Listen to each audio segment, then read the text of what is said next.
చూడటమే. సరే అయితే చివరిగా గురుగారు గారు తమ సందేశాన్ని వివరించి వందన సమర్పణ కూడా చేస్తారు. సభాయ నమః.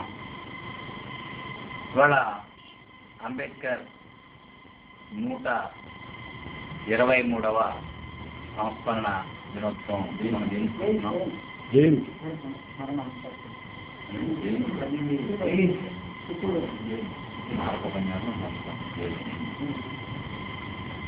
మరి మన లాయ గారు చెప్పినట్టు ప్రతి వ్యక్తిని 2 సార్లు స్మరించుకుంటాం. అయితే పుడితే లేకపోతే గీడితే. అంటే పుట్టక నాడు మనం స్మరించుకుంటాం, తిరిగి చనిపోయిన నాడు స్మరించుకుంటాం. మరి అంబేద్కర్ని కనేటువంటి ఆ తల్లిదండ్రుల యొక్క జీవనం దర్శనీయం. ఒక వ్యక్తి ఈ భూమి మీదకి వచ్చిన తర్వాత వ్యక్తి శక్తిగా మారి గుర్తుగా మిగిలిపోవడం అనేటువంటిదే లక్ష్యం. అదే అందరికీ కూడాను జీవిత లక్ష్యం కావాలి. చిన్నారులు అనేటువంటి మీరంతా కూడా పెద్ద పెద్ద వాళ్ళని చూసి నేర్చుకోవాల్సినటువంటి గౌరవం ఏంటంటే గుర్తుగా గురిగా అలాంటి వాళ్ళుగా మనం మారాలి, మనం మరువ పడకుండా ఉండాలి అని మనసులో తోచుకోవాలి.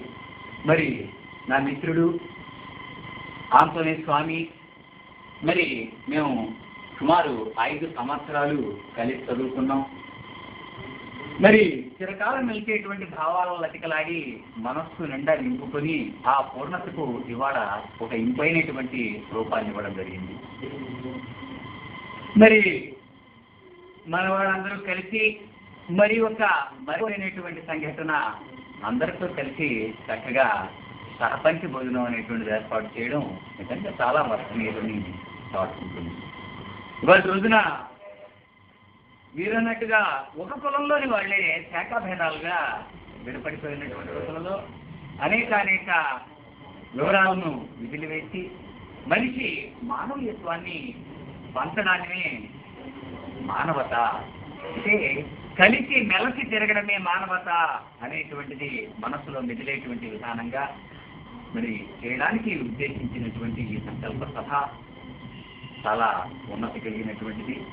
మీ అందరి మనస్సుల్లో కూడాను పరిపూర్ణతగా మానవత్వాన్ని నింపుకోండి.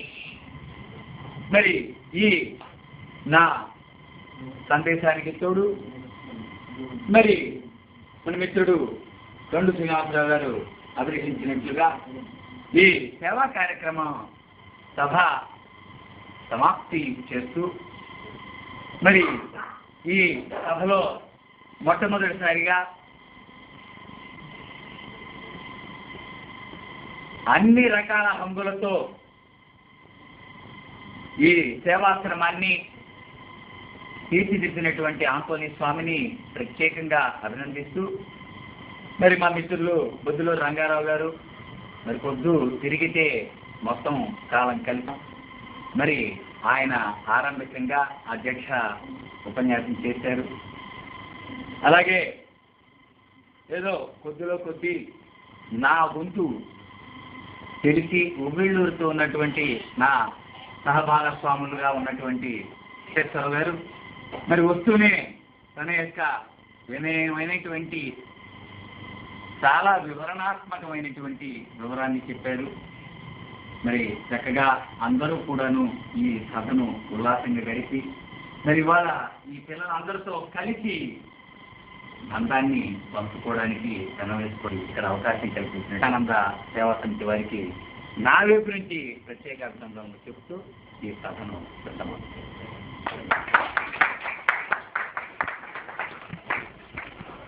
మాట్లాడారు.